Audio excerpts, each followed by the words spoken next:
যে আল্লাহ এবং তার রাসূলের যে দিন, সেই দিনের ভিতরে অন্যকে খাটো করে, অন্যকে ছোট করে, অন্যকে অবজ্ঞা করে প্রতিহত করবার মতো কোনো কিছু ইসলামের ভিতরে নাই।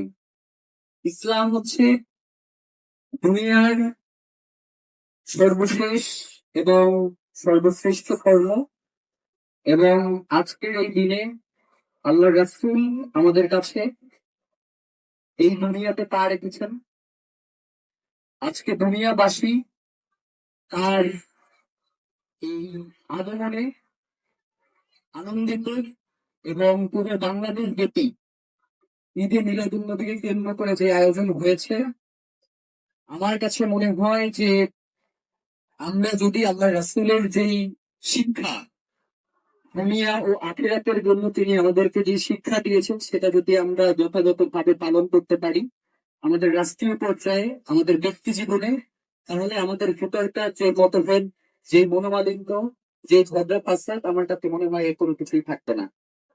তো আমরা চাই যে আজকের এই পুরো দিনটা আমরা আমরা আল্লাহ এবং তার রাসূলের জন্য, এবং তাদের গুণগান গুণকীর্তনের মধ্য দিয়ে, এবং তারা যে পথ আমাদেরকে দেখিয়েছেন সেই পথে পরিচালিত হওয়ার ওয়াদা করে আজকের দিনটাকে আমরা শেষ করবো ইনশাআল্লাহ। সকলের কাছে দোয়া চাই, আল্লাহ যাতে আমাদের এই আয়োজনকে কবুল করেন।